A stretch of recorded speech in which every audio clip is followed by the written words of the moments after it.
Hello, everyone, and welcome back to another episode of Your Life, Your Story, Rise Up. I'm your host, Jill O'Boyle. So I don't know about you, but this time of year for me, I just get a little bit off. I get off on all the things, right? So it starts with Halloween, and I'm tempted with all the candy that my kids bring home.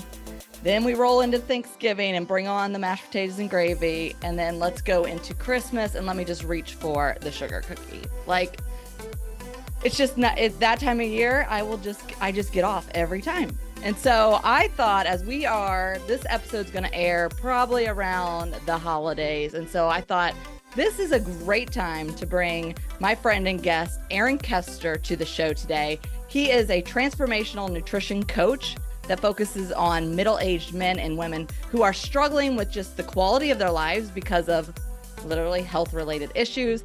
And maybe for me, the tendency to just overindulge. Maybe. I don't know. Let's hear what Aaron has to say. Aaron, welcome to the show. Hey, Jill. Thanks for having me.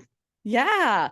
So I'm excited to talk to you. We got acquainted back from our both corporate jobs back in the day and have both found ourselves taking a step into a new direction of life, into probably what we were both really doing in our corporate jobs is really helping people in a different way.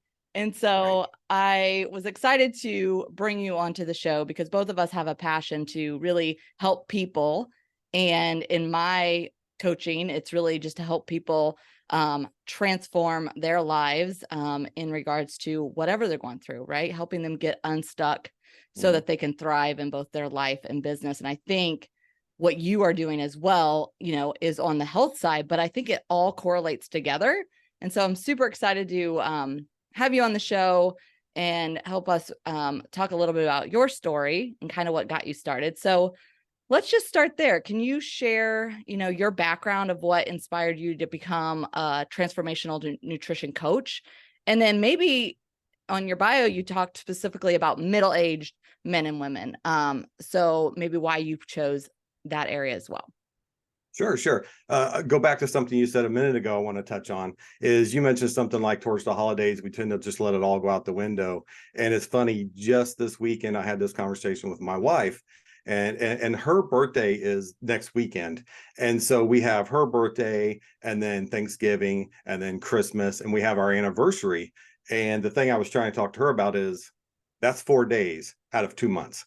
Like, why throw away the other however many days because of 4 days? And so allow yourself to have those days, allow yourself to let go of, on those days, but be good the rest of the time. And so we tend to go to this all or nothing thinking about like, it's Christmas is coming up, I got to just derail. And it's not really always the best way to look at it. So anyway, back to my story. So growing up, I was super skinny kid, like mega skinny. So what I constantly heard was, you can eat anything you want, you'll never gain weight. You can eat whatever. And I mean, I just heard it nonstop. And people were, I would say, jealous of me.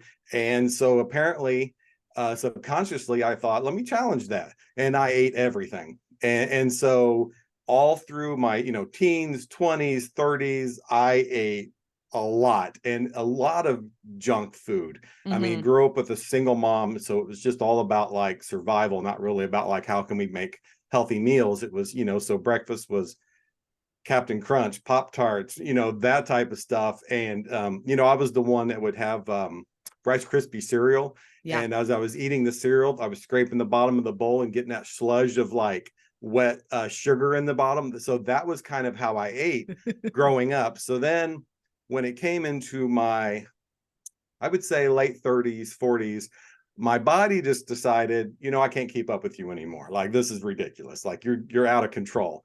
And so then that's when the metabolism kind of switched gears. I started to then, put on some weight. And we've all had these moments where you're like, you put on some weight, but I can hide it in these clothes. Right. And then after a while, you can't hide it in those clothes. And then you're like, out of control. And so that's kind of where I went growing up, from extremely skinny to then realizing, okay, now I'm getting fat.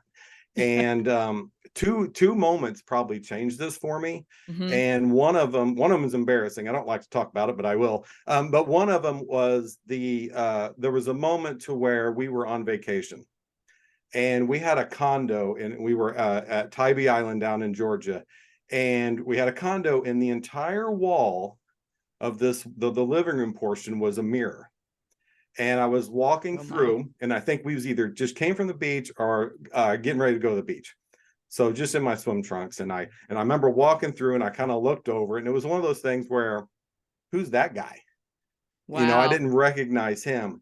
Yeah. And and it wasn't just how I looked.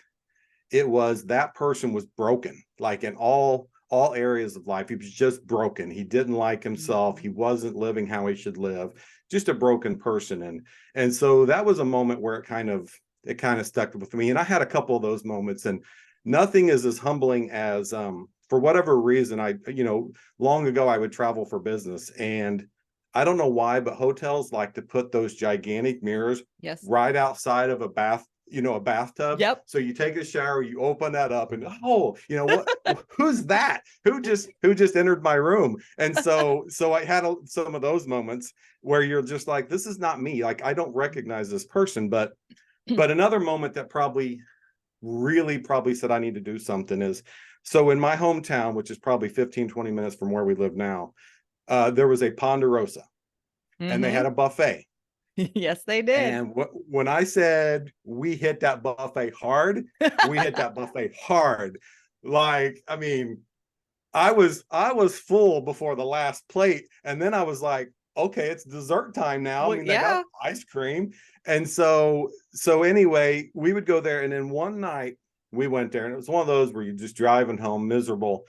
But I literally, and this is the part that's kind of embarrassing to talk about, but I literally woke myself up by throwing up in my mouth. Oh I was my. that full.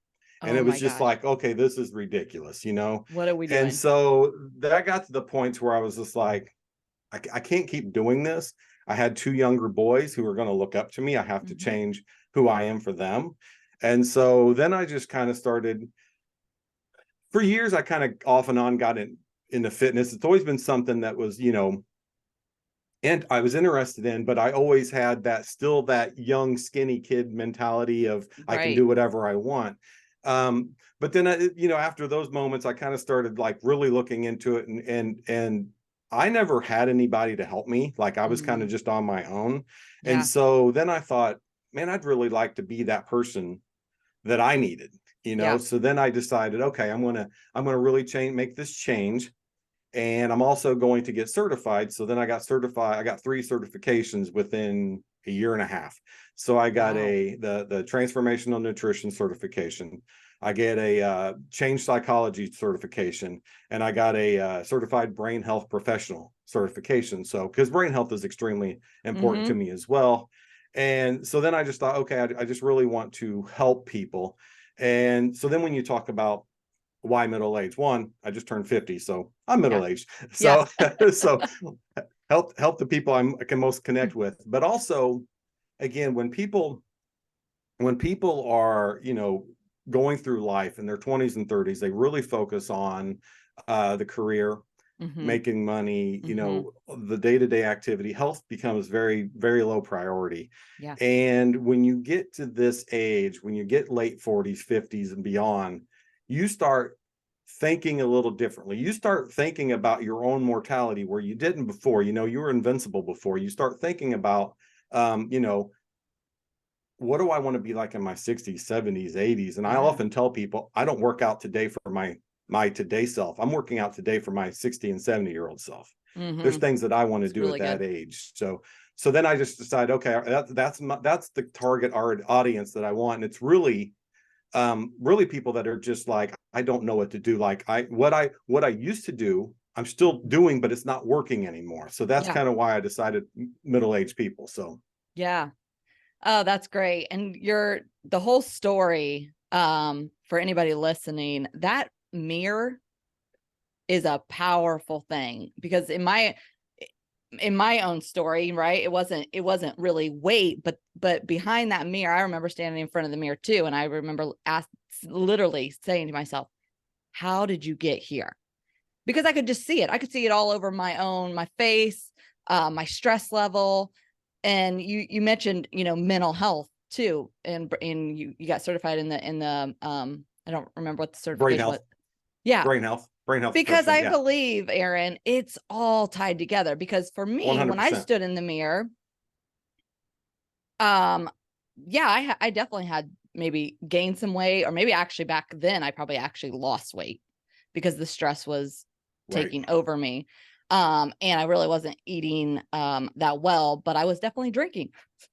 And there was just so much stuff going on because I was trying to numb it all. And then so I just love that you recognize like the mirror is a powerful, you can go through life and you can be just doing all the things, but at some point it's like that mirror stands in your face and says, what are you doing? And you picked a condo that had mirrors all around you. It was like a way of saying, look at yourself right now and what do you need to do to change? And the funny thing is in that condo, and if you like on my website, I have like my real super skinny picture, and then I have the actual condo picture. Because when I had that moment, I, for whatever reason, decided I'm going to take a picture of this, because I don't know if in my mind is like, I'm not going to see this again or whatever it was, but I decided to take a picture of it. And that's the kind of the picture I use now as kind of motivation if I don't want to go back to that guy. Yeah. Yeah. And you also mentioned, you're doing it for not you right now. You're doing it for your future self, which I think is awesome. And also that you have 2 boys that are needing a dad who is there and available and mentally, physically, spiritually, even available for your children, which is great. I just turned 40 the beginning of this year, and I feel like everybody had said it, but just like you, I've had a pretty good metabolism, pretty energetic. My husband's a couple years older, and he said, oh no, just wait. And then there is something about, I don't know if I would say 40 is probably middle age, right? It's like, there's a shift that happens in your body. So what do you see with working with your middle-aged clients? Like what's some of the things that they're facing just right now in this stage of life? Because I know personally, I'm feeling that shift right now for me too. So I'm just curious, like, what do I need to be focusing on? What's coming ahead that, or what are you seeing with your clients? Well, and it's funny, it's, one of the things that popped in my mind when you said your husband's like, just wait. One of the challenges that we have is that we start believing that everything's going to fall apart because we're older. And So that's a huge impact on your body. How you believe is, so one of the things, it's interesting, kind of a side note is, so I turned 40 in October 4th. And at the beginning of the year, I'm sorry, 50. I turned 50. Trying to rewind, but Yeah. I turned 50 October 4th. And at the beginning of the year, I decided I need to do something to counteract the fact that I'm turning 50. So I signed up for a Tough Mudder. And you know what a Tough Mudder is? And is it like one of those like races It's, where yeah. you're So in the mud? yep, Yep. absolutely. So there's like obstacles and all that stuff. So at the beginning of there, I said, I'm going to sign up. And so I found one. It was in Nashville, Tennessee, and it was a couple weekends ago. So I thought after 50, I'm doing one. And it was great. It was great to just decide, okay, I'm not going to allow the fact that I'm 50 to completely change my life. Obviously, there's things I can't do that I used to do, but I'm not going to allow it to define my life. Yeah. But when you talk about middle-aged people in general, again, they focused on all the other things. They focused on the finances, the career, the relationship. They focused on everything except for their health. And I'm a huge proponent, and I don't know if anybody could argue differently with me, is that at this stage in life, and really throughout your whole life, it should be, but really at this stage of life, your mental and physical health should be your number one priority, ahead of everything. Your spouse, your kids, everything. You need to be the best version of yourself. Yes. And so when it comes to middle-aged people now, one of the things that they struggle with is, again, the things that they were doing, the habits that they create. I mean, they have 40, 50 years of habits that were working for them. Like, I ate everything and was skinny.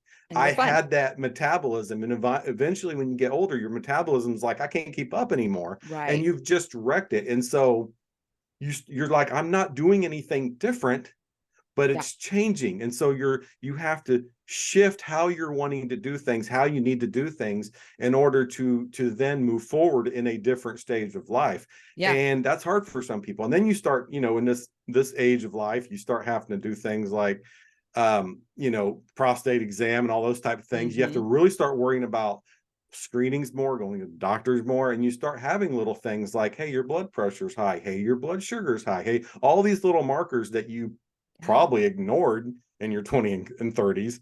You Yes. need to really start checking those more. So you start having more pains, you start having more physical pains, you start having less energy.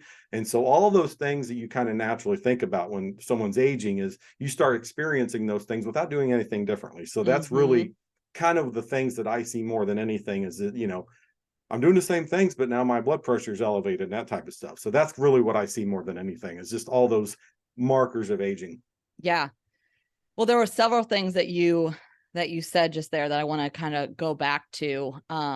One was, be cautious of the things that you're believing, right? So you're saying that's true, right? As you age, things are going to start deteriorating. You got to stay up with it. But your mind is powerful, right? So what you focus on expands. I just put a post out there just this week about that, And so if you're focusing on, oh, well, I just turned 40, so my body's going to cripple, and so that's just life, and you get in a state of helplessness, right?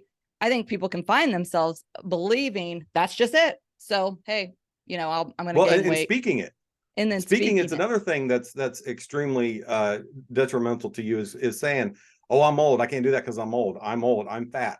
Saying all these things to yourself is very detrimental to your overall mental and physical health. Right. Yeah. And then the other thing is the fact of what you said before was just that it's almost like a race too. So I feel like there are times where I see people, and I was the same way, where in my 30s, I was like, my goal right now is, how much further can I get? How much more money can I make? My career right now is number one, because, well, when I get to 60 or 70, I want to have that great retirement life. So let me just focus and fixate on all the things, right? And I call all those things right now is noise and distractions. And they can really, if you're not careful, your career, your money, relationships, all the things that you just said, right? That we're putting ahead of our own mental health and physical health. And so I see that all over right now. I see this world in just complete chaos. I mean, we are in a stage of just, how much more can I get? How much busier can we get? I speak a lot about people who are burning themselves out because the society, the world is saying that if you're not busy, well, you're lazy. If you don't have a full max calendar, if you have no time for like, you should be always running.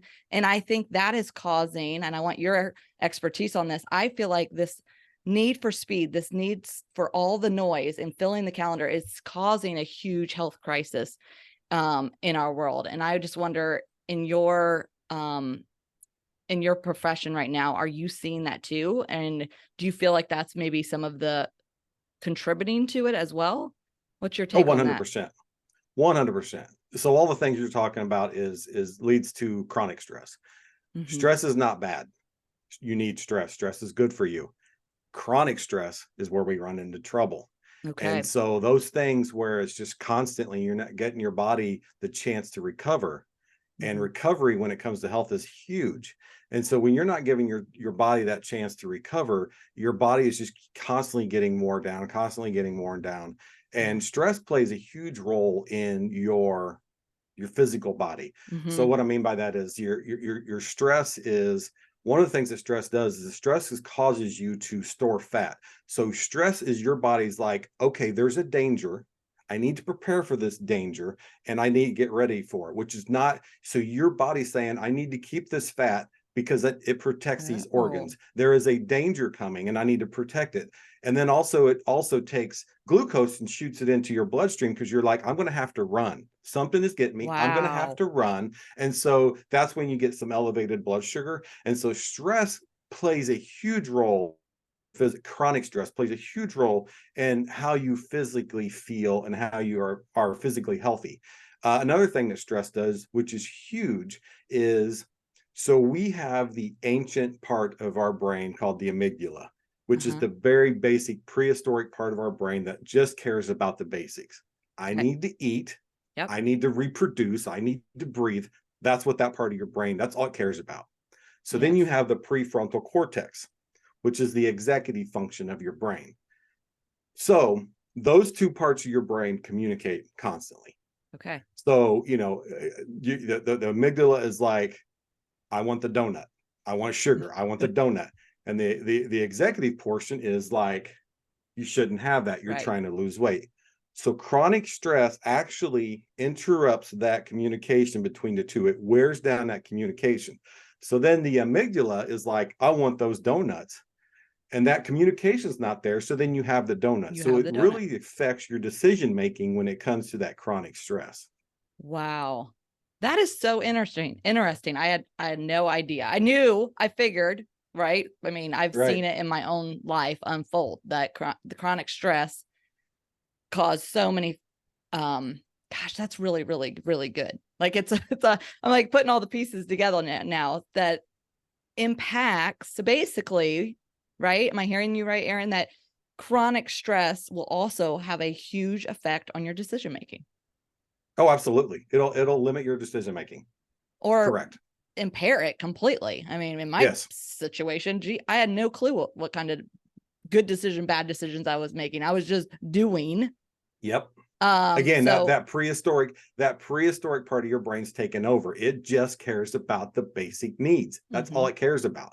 And that executive function, that prefrontal cortex, is the thing it's the boss. It's like, no, we can't do that. We can do that. When you're in chronic stress, the boss doesn't get listened to anymore. You're just basically worried about the basics of what you need for life. Yeah. And so again, all of those decision making capabilities go out the window, and you're just doing the basic things. Wow. And the weird thing is like the thing that's scary is that 80% of physician visits are stress related. So I believe it's huge right now. It's huge. Oh my gosh. Well, that makes so much sense. I mean, most of my clients are coming to me because they are completely burned out. And how do you get burned out? You've stayed in a state of chronic stress, just like what you were talking about.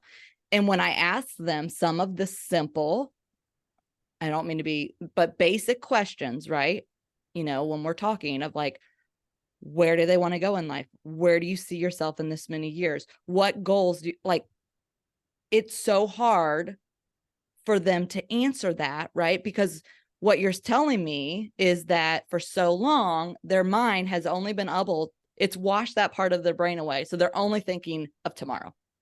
Like, I don't know. I can't think about that, Jill. I know I need it. I know I want to go here, but I have no idea what kind of life that could look like, because every day I'm waking up I just got to go to my job. I just got to get to these tasks and I got to go home. Yeah. So they're living in survival. Yeah, absolutely. And the other weird thing when it comes to stress is that your physical body doesn't know the difference between real stress and imaginary stress. Your body does not know the difference between there's an actual attacker at the door, or I'm worried that there's an attacker at the door. Your body doesn't know the difference. Your body starts having the same reactions to either one. So it's really important that every single cell in your body listens to your thoughts. Yeah. And so when it comes to, like, we have another challenge we have in today's society is anxiety and depression. And again, those things are, it's a two-way street. So that anxiety and depression is physically causing your body to just be in reaction mode. It's just causing it to allow the sympathetic nervous system, which is fight or flight, to take over. And we're not getting to the parasympathetic nervous system, which is to rest and digest. Yeah. And so I had another point of that, but I forgot what it was. Oh, well, I'll come back to it. Well, it's just not allowing that part is not allowing them to go to the rest. Right. I mean, and I think for me, that's where it almost is like it overtakes it and says you have to just do more. And because you're so busy, well, you're not going to have time to just make a salad or something very healthy or take time to go make things. So you grab the candy bar, or you don't eat at all, which is, I'm sure you would attest, is definitely not good, right? Because No. you told us your body then's probably storing up that fat because it's like you're not feeding it the right nutrition. So it's thinking you have to hold that. Wow. Well, and it's, you grab the stuff like the candy bar, you get up and you have the donuts, and then you get the candy bar and you have the junk for food, for lunch. Your body's still going to say it's hungry. And it's not because it's hungry, it's because it didn't get nutrients it needs. Yeah. Right. So if you don't get nutrients it needs, your body's gone, I still need that. And then your body's like, I need some nutrients. And you're like, how about some pizza? And your body's like, yeah, that's not good enough. I still need some nutrients. And you're like, okay, how about this candy bar? You're like, it's like, no, I still need something. And that's why you're constantly hungry. I mean, if you sat and ate like, grilled chicken, not too many people can overeat on grilled chicken. I mean, it's a good solid protein, but you can eat a lot of donuts. You can smash some donuts, like, you know what I mean? So it's your body. There's that satiety that's being released where it's just like, I've had enough, but it doesn't get that with some of these hyper palatable foods like donuts. And unfortunately, the food industry knows how to chemically make those things even more appealing to you. So, right. It also helps you make that another plate at Ponderosa, right? And back for the dessert. Another. I wish it was just another. Yeah, I think they're like, you got to leave now. We're closing. Okay, so what strategies do you recommend for this? People who are listening right now, and they're in that season where I was, probably 5 years ago, where I was just living on chronic stress day to day. Maybe somebody's listening and said, well, Aaron, you don't understand my job, or you don't understand my boss, or you don't understand the industry that I work in. It's just the way it is, right? I love those people. It's just the way it is. What strategies do you recommend for those kind of individuals that need some help managing that stress? Well, I mean, I'm sure you've heard this, but meditation is huge. Meditation has completely changed my life. And it's a practice I take every morning. But a lot of people, when they think about meditation, they think about like, I'm sitting cross-legged in a dark room, and that type of stuff. Right. It doesn't always have to be that. And I like to do what I call like mini meditations. And it could be like, if you're at work and you're having one of those days, if you could find a little office or side, office somewhere and just kind of go in there, sit. Breathing is huge when it comes to stress management. Yeah. If you can sit in there and just breathe. And again, it takes you from a sympathetic nervous system to parasympathetic nervous systems, allows your body to calm down a little bit. And it doesn't have to be like 20, 30, 40 minutes. It can just be 5 minutes. It can be 2 or 3 minutes. Do that a few times. And again, breathing is huge. One of the things that I always tell people is that when it comes to breathing, like a popular breathing technique is called box breathing. And that's where you breathe in for 4, like I do 6 seconds, but a lot of people say you breathe in for 4 seconds. Okay. You hold it for 4 seconds. You breathe out for 4 seconds. And then you hold it for 4 seconds. Okay. Now, I like that. But one of the things I like about that is you're thinking about the breathing. You're not thinking about all the stuff that's going on. And so you're thinking about the counting.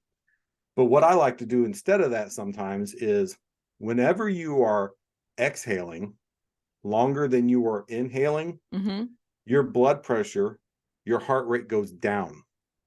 When you are inhaling longer than you are exhaling, it goes up. Okay. So I like to kind of take like a breath and then like a much longer exhale, and do that a few times. And it kind of helps you kind of calm down a little bit. I love that. But having those habits in the day, and some of it could just be going for a short walk, but being conscious of, I'm feeling stressed and I need to kind of do something to kind of calm this down a little bit. The unfortunate part is there's times that we are doing things that we like and you're still stressed. Yeah. It's still stressful. You're like, I like my job, but I'm constantly doing that. It's still stressful. Just because you like it doesn't mean it's not causing stress. So sometimes you can get a little bit of a misconception on if you're stressed or not. So it's really just, really it's one of those things where if you really check your heart rate, that's a huge indicator of where you're at stress wise, because it will elevate during stressful times. So yeah. Well, I can attest to the meditation. And for me, that was a practice that I had to learn. I'll be honest. I'm a Enneagram 3 high achiever, like perfection, going. It's just the way that I'm naturally wired. And like, I would feel guilty. I adapted the busy word. If I would stop and rest, or if I would get home after a busy day, it'd be so hard for me to not look around and feel like, and I think for women, this is especially hard, that I shouldn't be doing something. Well, there's laundry I got to do. Let me first do put the dishes away. Let me do all these things before I rest. Well, by the time I got done with everything, I'm like, well, I'm just resting is in bed. But this is a different type of, it's an intentional stillness. And I started to practice that when my life was going in shambles. And I say it all the time. And I think some people who, if you haven't tried it, you'll think, oh, really? I thought it for years. Be still, I thought it for Jill. 10 years. Yeah. It is a game changer. I mean, if you are going into your day every day stressed out to the max, don't knock it till you try it. And mine is in the morning, but I also totally agree with setting an intentional time during your day to just take the break, especially if you are that achiever person. I've found myself when I start feeling all that anxiousness, like you were just talking about, anxiety coming up in my day, I'll look and I'll say, well, how long have I been at this? Like 3 hours. Yeah, it's time to take a quick little break and pause. And for me, a walk outside, I know winter's coming, but those are great. But just like, it can be just a walk around the office or walk. I mean, anything. It's just getting up. Really, getting up. Like we sit way too much. Yeah. Well, and I think another critical thing that I feel like is important is another place that you can really practice this is right before you eat. So if you're, whatever you're doing eating wise, if you can take a few minutes to really just show some gratitude for the food that you have and really take a moment to calm yourself down, that has a huge impact on how you digest your food.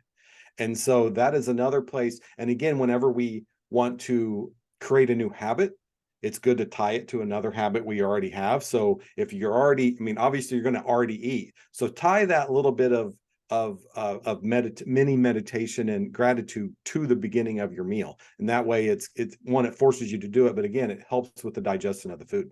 Yeah.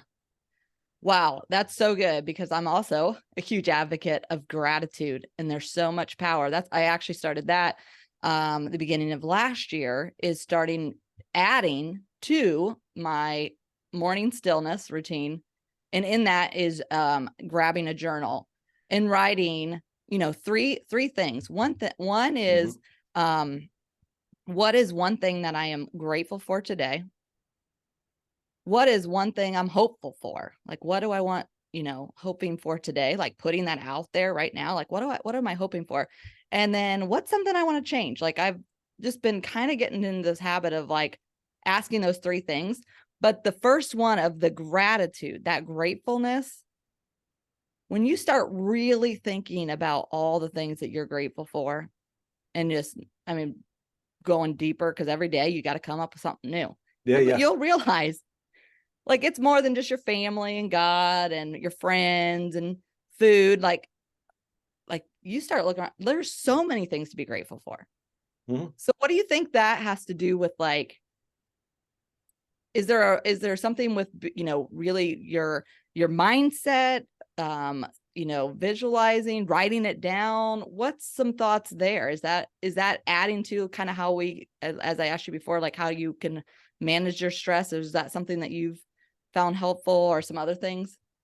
So gratitude's huge. And the same as you, I started to do the gratitude journal, and it's funny, there's days where I'm like, I can't think of anything else. And then I would just be like, I'm able to write down what I'm grateful for. Like, I would just became so minor.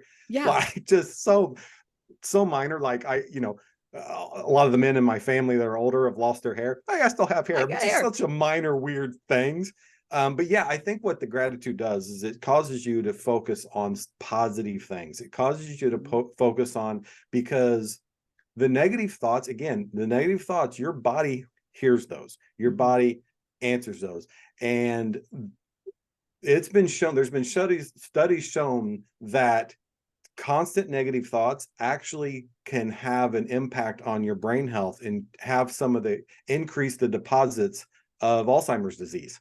Wow. And so it's extremely important. And they often say it takes 3 positive thoughts to counteract 1 negative thought. I So believe it's it. just one of those things where you want to be constantly thinking about positive things, whether it's what you're grateful for or Hmm. where you're wanting to go. Yeah. But when it's funny, an odd little story. When you talk about writing something down, this is something I haven't dug into much as far as the power of writing things down, Uh-huh. but I've witnessed this firsthand. So I've always like kind of talked to my wife before, like, I'd like to do speaking.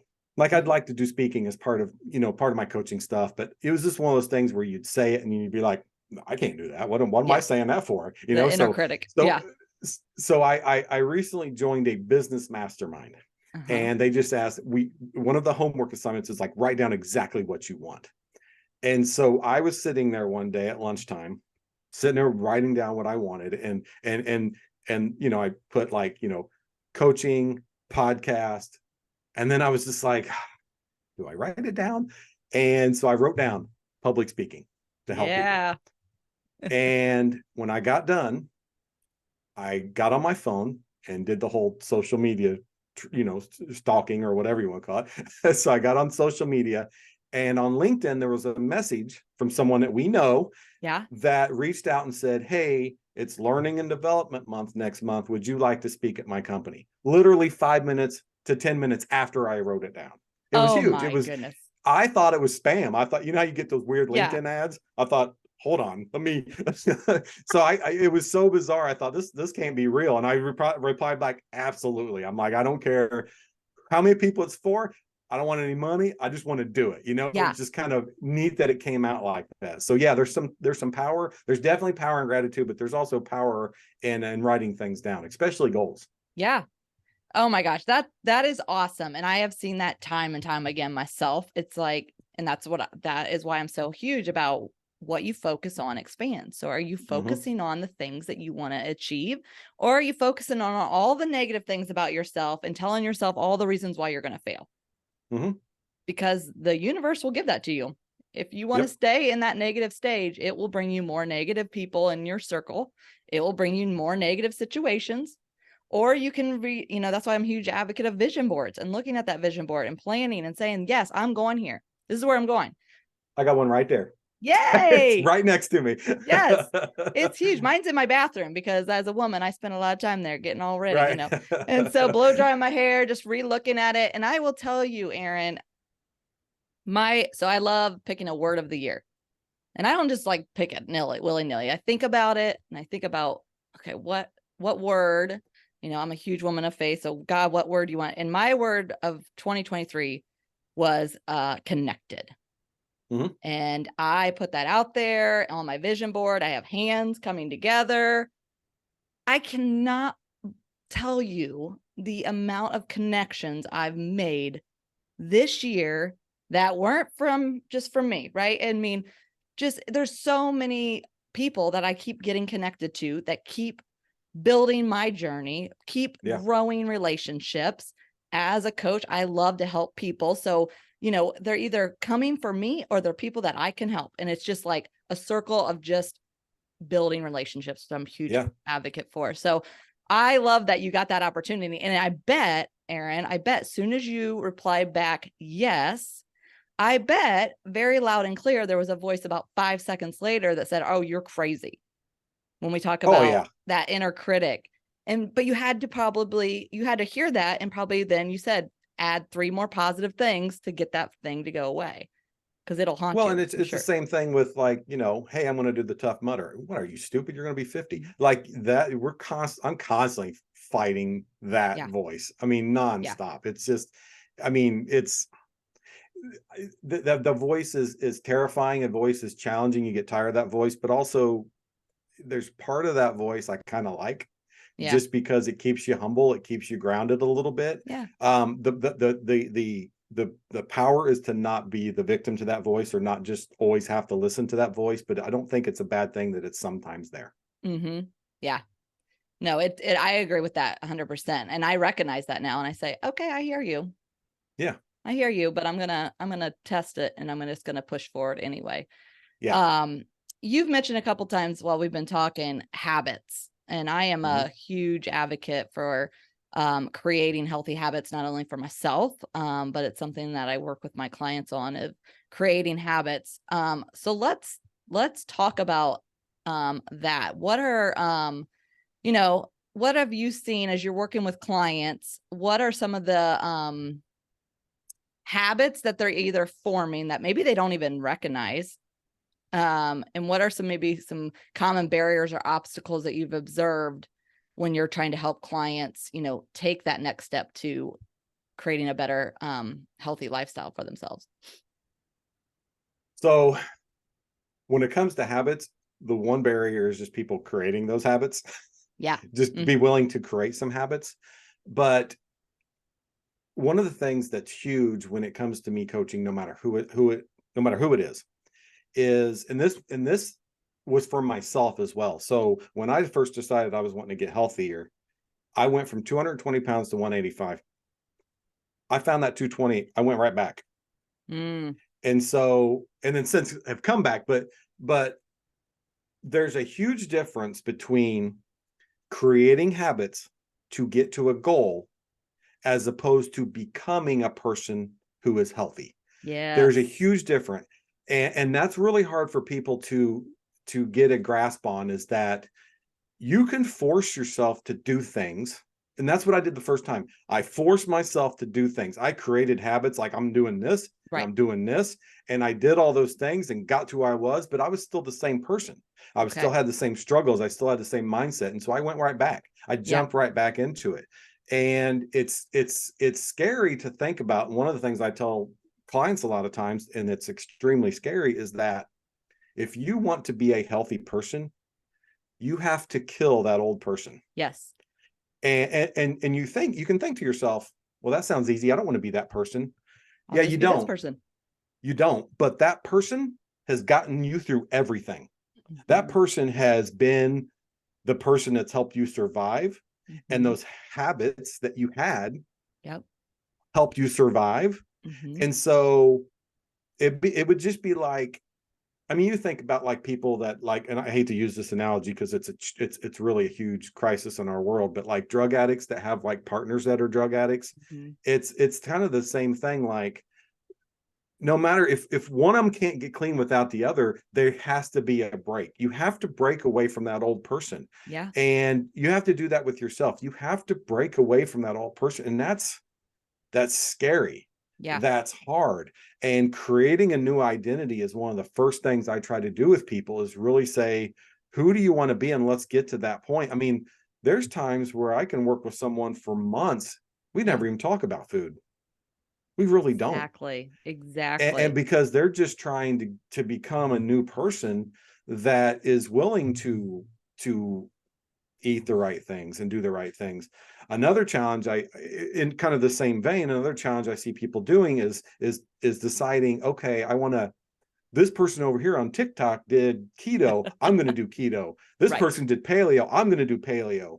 And so they take their entire lifestyle Yep. and they say, I'm going to make it this lifestyle, Mhm. instead of saying, this is my lifestyle and I'm going to try to create healthy habits around my lifestyle. What I mean by that is, there's times where it's funny. I went to dinner with a friend of mine recently, Yeah. and he was like, well, where do you want to go? And I'm like, I don't care. And we picked a wing spot place. And he was like, well, I was kind of surprised to see you go here. And I said, 90% of the time I'm going to eat good, Yeah. but my connecting with you at a place here, I don't care what the food is, was more important to me. Yeah. It's part of my lifestyle. So it's more important for me to sit and connect with you than trying to determine the best place to eat and go through that challenge. It's like, Right. who cares? I'm going to let myself just make this connection. And Yeah. and that's one of the challenges that people have, is that not only do they have to create their new identity, but they tend to think, I see this person, again, it's social media is Mhm. killing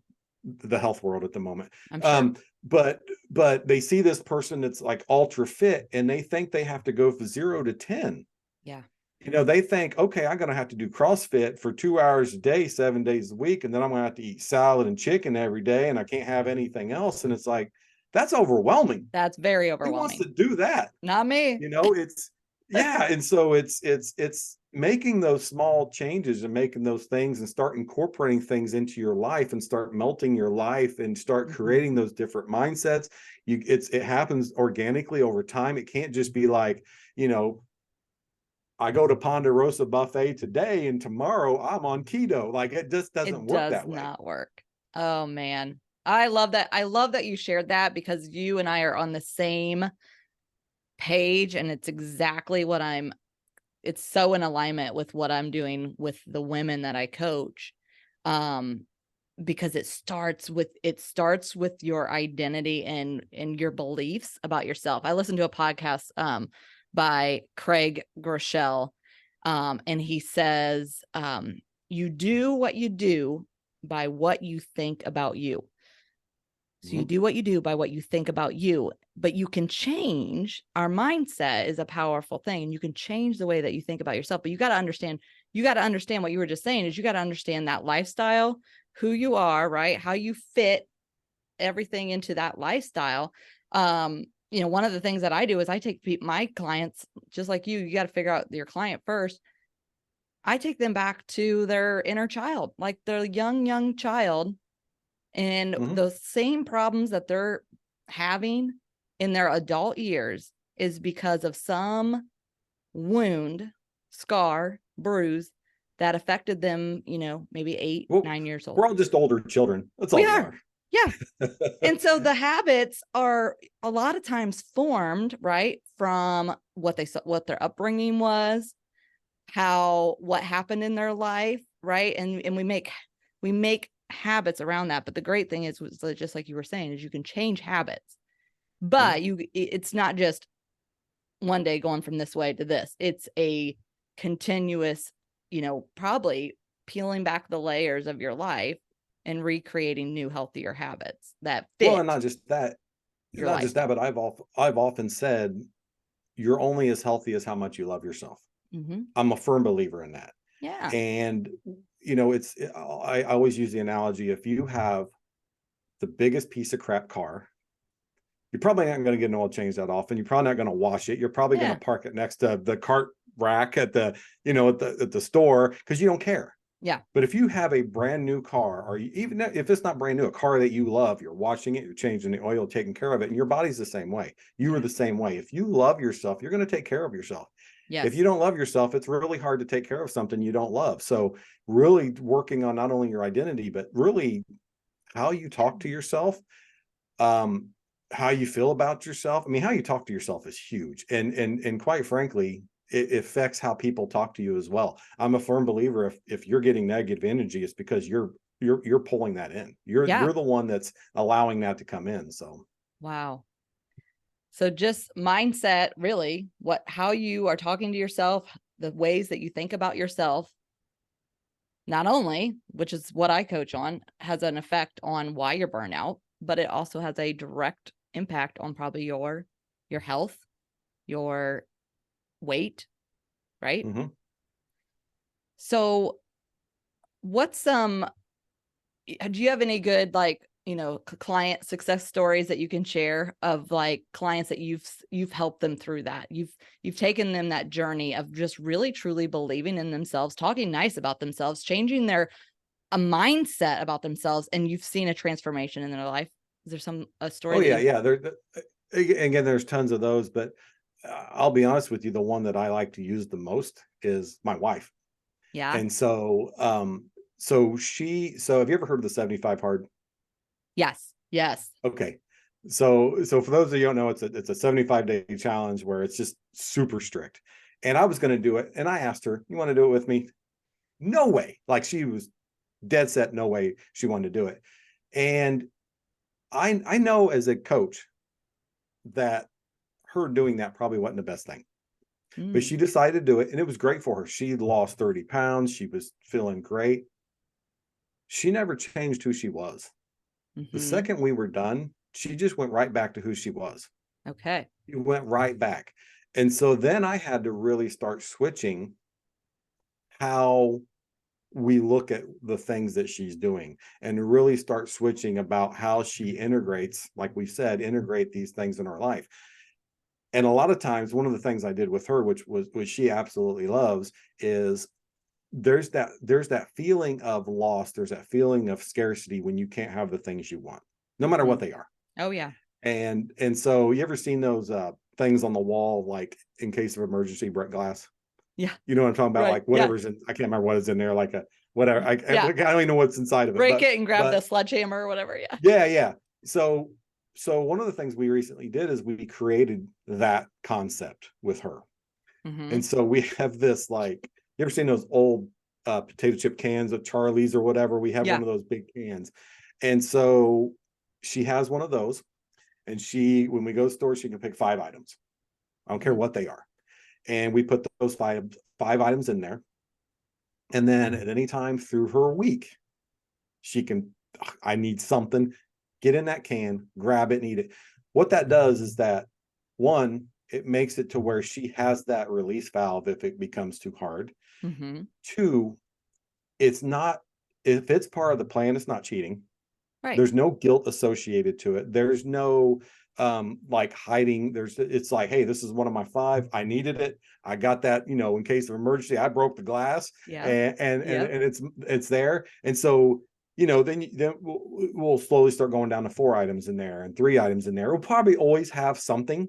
To me, it makes sense to have something until you're disciplined enough to where, like, I don't have that. I just disciplined enough to be like, okay, I'm going to have some today. And like, Thanksgiving, like there's a big thing like, okay, do I have to eat perfect on Thanksgiving? No, I don't care. It's Thanksgiving. To me, the connection with family is way more important than what foods I'm going to eat. Because I was going down that road. I was going to the perspective. Yeah. Right. I love that. And so, and you got to look at all the different aspects of health. So that's probably one of the things that I would say probably getting her to start thinking differently about is probably one of my, biggest accomplishments, because as you know, and I think we've talked about this a little lunch. Yeah. You can't be a prophet in your own land. And so helping coach my wife is not easy. I bet not. So getting these few breakthroughs is really cool, is really good. So to me, and I've told her before, because I will literally schedule her on the calendar. I love it. As a meeting. Yeah. And I will put in there, you're my number 1 client, just because it's like, and so I always want to help those people, just help the people that, I care about. But so I would probably consider that my second greatest success. My first was probably the fact that I completely changed who I was as a person. So to me, I'm one of the, I have to be the best client in order for me to help other people. So the fact that I went from 220 to 185, then shot right back up. And here's the thing, I knew all the things. Right. I knew them up here, but in here, you don't always live it. Yeah. So doing it right the second time has been huge for me, because now I'm so glad. Yeah. I am so glad that I failed. I'm calling it a failure, but it's not. Yeah. That I went up and went down and went back up, because that helps me understand people that much more, helps me understand my clients that much more. And so yeah, I would say probably myself is probably my greatest accomplishments when it comes to coaching. I mean, I have a lot of other, like, successes and stuff, but it all is geared towards the same thing. If I help someone lose 20, 30, 50 pounds, and they don't have long-term success to continue that, I failed. If I help someone that wanted to lose 50 pounds, lose only 10 pounds, but yet they are shifted their life, I've succeeded. That's right. Yeah. Because it's not about the fast fix result. It's about changing them to live a lifestyle for as long as they're here. Right. So it's the goal of changing them from the inside out. Right. Most of them, I'm sure they're coming to you from the outside saying, just like you looked in the mirror that day and said, I got to fix this. And you're like, we'll get there, but we're going to go inside first. And once you've mastered that, the outside will come. Right. Yeah. And I'm really interested in people's longevity. I mean, if you look at it, the average lifespan of people is, I think, 76 years. but the average health span of people is around 60 years. Mm-hmm. So that's Mm-hmm. potentially 15 years of suffering. Yes. That's the thing I don't want. I want people to have their health span match their lifespan. I want them to be able to, if they're 80, to be able to still garden if that's what they like to do. If they bend over to kiss a grandchild, if they want to, Yes. that's the stuff I want people to be able to have. I want to, it's kind of like, I guess the way I look at coaching is kind of like when my kids were first learning to ride a bike. I want to be able to let go of that bike and have Yep. them still going down the street. Yes. And then you're back there just cheering them on, right? So Yep, happy. absolutely. Yeah. I love it. I love what you're doing for your clients. It's so, so important, even more so, I think, right now in this just season of life that we're in. And just, I feel like there is a huge health crisis right now in the world, both physically and then, as we've talked a lot about on the podcast, really it starts in our minds and our mindset around it and getting shifted on that. So I love the journey that you're taking your clients on. So what's somebody listening, what's the first step, that they can take? What advice or encouragement would you give to somebody listening right now that, resonates with your story? Maybe they found themselves standing in the mirror just this morning and they're like, wow, holidays are coming. I'll get to it in January. What could they do today? Like, what's the first step that they could do right now toward a transformation? So one of the things I really want people to do is take control of their own health. So one of my earlier podcast episodes that I did was talking about being in the driver's seat of your health Mm-hmm. and being in the driver's seat of your life. Yeah. And what I mean by that is, like, if you are feeling some kind of way and you go to the doctor and you're like, XYZ is happening, and the doctor's like, okay, I need you to take this medicine. You need to fully understand what you're taking. You need to fully understand the side effects. You also need to ask questions on, okay, I can take this medicine, but what's causing me to get to the point to where now I need to take medicine? And what Yeah. can I start doing to get to where I don't have to take medicine? And are there any alternatives to this medicine? And Mm-hmm. so really deciding that they are in control of their health. When it comes to people, when it comes to like human biology, only 10% of our health is based off of genes. Wow. Everything else is diet and Really? lifestyle. Yeah. Okay. And everybody thinks that, oh, it's like, Yeah. my mom is fat, so I'm going to be fat. And my dad had this. Only 10%. Now, what happens is, if they have the gene for, let's say, breast cancer, Mm-hmm. you could get handed that gene for breast cancer, but it's kind of like a light switch. You get that light switch, but how you eat and how you live can turn that on or turn it off. Mm-hmm. You have control over turning that gene on or off. And so Okay. really, that's one of the things I want people to understand is they have control over this. They have control over their life. Yeah. And I want them to take control of their life and their health. I want them to be, like I said, in the driver's seat. I don't want them to just to rely on a doctor to tell them take this and take this. Doctors have very little schooling when it comes to nutrition. Mm-hmm. And even when it comes to my coaching, and which is another thing people can do, get a health coach, Yeah. or Transformational Nutrition Coach. Yes. But the way I look at it is, I'm in the passenger seat. I'm not telling people what to do. Mm-hmm. I'm in the passenger seat. I'm helping them navigate through some things. I'm keeping them accountable. I'm educating them, but they're ultimately in control. I want them to make their plan. I want them to make their goals. I want them to take the initiative to decide where they're going to go. I'm just there to help them. Yeah. And so really taking control of their own health is really one of the most important things you can do. And then from there, it's taking those small steps. It's something as simple as, I go to the store and I always park in the first spot, park in the back, walk a little farther, take the stairs, do those little minor things. Stand up. Like right now, I'm standing up. I got one of those variable desks. I'm standing up, so do some of those things where it's just like, the unfortunate part with our society is that we never had to do this in human history. And it's really, when you look at the lifespan of humans, there's only like a small percentage of now where we're very sedentary, and our life is not based around health. And what I mean by that is, we had to get out and hunt or gather. We had to go carry things. We had to work. We had to do things physically all the times.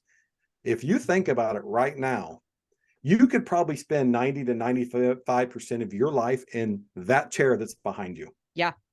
Yep. You can do all your doctor's visits from it. You can order your food. Yeah. You can connect with family and friends over Zoom. You can do your business off of it. You could barely ever move from that chair if you wanted to. So we now have to actively look for ways to be active, where before it was just part of how we live. So it's making it to where understanding like, man, I realize that I sit all day at work and then I come home and I sit in the evening and watch TV. I'm just moving from one chair to the other. And there's apps out there, great apps that just remind you to stand up. Just do simple things like that. So take some small actions. And there's a lot of things that as a nutrition coach, I don't need to tell people that they shouldn't eat. If you're going to McDonald's 5 days a week, cut it down to 3. There's simple things you can do. Nobody knows necessarily the biological or the psychological reasons that McDonald's bad for you, but they know it is. Yeah. And so start making those changes that you know how to make. There's a lot that you know how to make. Yeah. And just start making those slight changes, because just a small amount of changes can have a huge impact on your health. Those are so good. Yeah. I always say that start small, right? Take the, small steps over time yield massive results. So just start, don't make it so big. Just do the little things like Aaron is saying. So probably one thing, Aaron, that I should probably start doing is when my watch reminds me that it's time to stand up, and like not just hit dismiss and just keep working, like actually stand up. Like there's a start that I'll do today. I'll actually listen to what my watch is telling me to do. Well, and again, a variable desk is huge. One that just adjusts. Yeah. And stand up occasionally. I have one at my office at work. I have one at my office at home where I can just raise it up. Yeah. And I mean, that's just, we sit way too much. There are studies that say sitting is now the new smoking. And so it's huge. Yeah. Well, I believe it. And what's funny is that you think, there's so much more flexibility, or you have so much more time, working from home. This is, definitely the new trend, right? And there's so many more people working from home, like myself. But I know for a fact, I have gained weight by working at home because, when I was back in my corporate job, I was walking all the time. I had to go out to the warehouse probably 15 times a day to go check on something, or go upstairs to the county to check on something. Like I was walking. I was hardly ever in my office. I was bebopping all around, and all those steps that I got in, like I never thought about it. But now you would think working from home, like, oh my gosh, I have so much more time to just, go outside and take the walk. And I do, luckily we got a dog this summer, and the dogs are a good mental health reminder. They sit here and look at you. They'll let you know. It's time. Let's go. Let's take a break. And until they start getting fat too. And then they're like, I don't want to walk. Right. Sometimes and he's a puppy, but he's like the most chill puppy ever. And he's lazy sometimes. He's like, you want to go or not? But no, I totally believe that. Like I need to probably do a better job myself on, I know to take breaks, but I actually those breaks need to be like productive for my health, like go take a walk or do a couple laps or run up and down my stairs a couple times. So yeah, really good advice. Those again are some of those mini meditation things too. Just letting it go for a little bit to where you're walking outside or walking up and down the stairs. Those mini meditation breaks too. Yeah. Well, and the meditation's perfect. Like just take the walk and you can do that stillness right there. Don't turn a podcast on, don't turn more noise on, which I'm guilty of doing sometimes. I love music and I love podcasts. Yeah. Silence. I can't handle the silence. But silence is, it's like, we don't know what to do with that. Like, right. And I'm a learning and process. You don't want to hear those voices in your head. You got to shut them down. Yeah. Yeah. Well, this was incredible. I've learned a lot myself, so I really appreciate you jumping on and sharing this. I think it's going to be super relevant, especially in the. I mean, it's relevant any time of year. Let me be clear. Right. But right now, I think there's a lot of people that are just like me that are feeling this intense. Just throw it in the towel until we get to January. And I think your advice is no. Let's just start something small right now.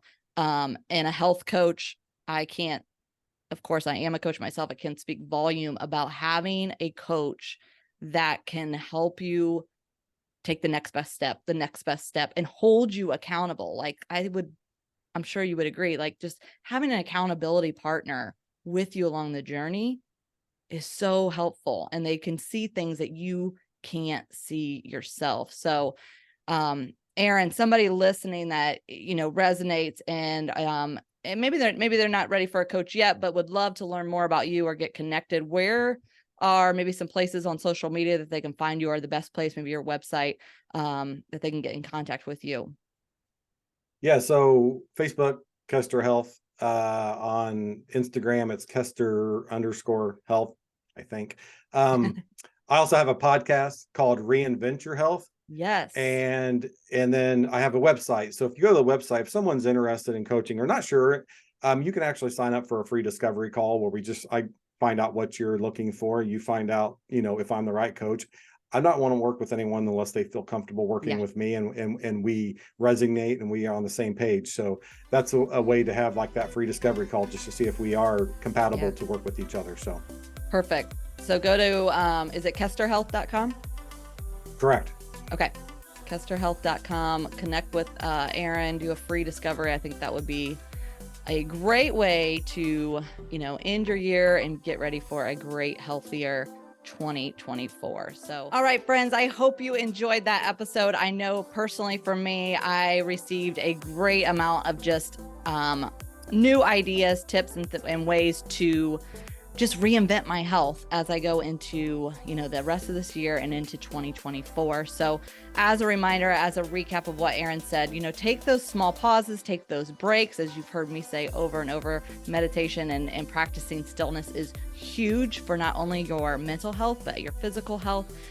Take the next small step. What is it that you can do to just help increase your health? And don't be afraid to start asking questions. If you're going to a doctor's visit, ask those questions before you just take a prescription. And I would also add to one more thing that Aaron maybe didn't say, but I bet he does as well, is ask yourself the hard questions. What is getting in your way from living your best life? Grab a pen, grab a journal, and start asking yourself what's keeping you stuck in a health crisis right now that you're living in. What are the factors? What's causing these things? Start opening your eyes to see what are the things that you can start changing now. Speaking of change, if you are feeling like you are burned out, if you're feeling a little bit stuck, like your mental health, your physical health, all of it is just in disarray. As Aaron was saying on the podcast, your mind can't even think clearly, right? Because you have been living in chronic stress. Ladies, gentlemen, it is not the time in 2024 to be living another year in a chronic stress state of mind. So if you're ready to release that, if you're ready to start living a life that you love and start to be healthier, then I would love for you to check out my program, Thriving Beyond Burnout. It is a fast track to fulfillment, freedom, and fun.